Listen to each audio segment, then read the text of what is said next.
Exiting slow flight. Woo! After all that hard work to get into slow flight, we're now going to undo everything we did and exit slow flight. You can't go around with your nose in the air forever, after all. When the time comes and you want to return to cruise flight, begin by applying maximum allowable power. Remember, we're calling this full power now. And removing any carburetor heat you applied. Why full power? Well, the airplane is in a high drag position, and full power allows the airplane to accelerate as quickly as possible to cruise speed. There's just no good reason to apply cruise power and wait for the airplane to eventually accelerate to cruise airspeed at a snail's pace. Just remember that there are no airplanes named after snails, such as the escargot slow, for good reason. When applying full power, it's important to lower the nose at just the right rate to maintain your altitude and accelerate to cruise speed. How do you know what that rate is? You cross-check the vertical speed indicator and the altimeter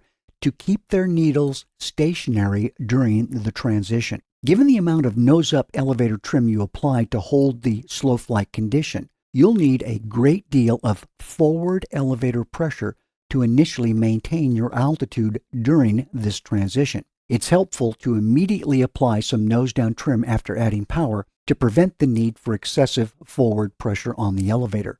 And this isn't supposed to look like a match between you and the airplane presented by the World Wrestling Federation. Now, I don't mean to suggest that your muscles are so weak that if someone pinches your bicep, it goes flat. I just want you to realize that good pilots don't work any harder than they have to. There's an art to flying smart, and in this case, it means using the trim whenever possible to make airplanes easier to handle. By the way, the nose-up pitch response and the subsequent need for forward elevator pressure is very similar to what you'll experience if you're forced to make a go-around. In other words, begin a climb during an approach to landing. That ride can be a very unmerry go-around if you don't immediately correct for the nose-up trim. More on go-arounds later. When applying full power, expect to need more right rudder to keep the airplane flying straight. A lot more right rudder. After all, the airplane is slow and you're applying full power, which initially increases the airplane's left turning tendency.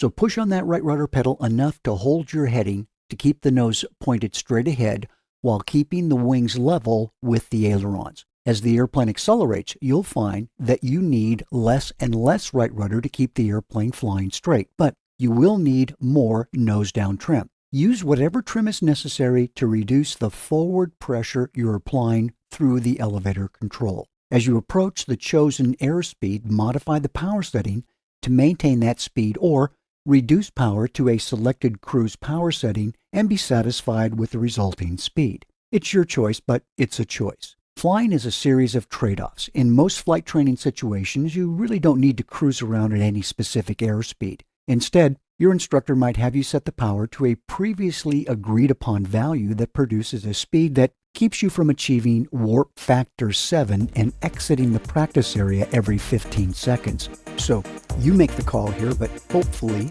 not to Starfleet.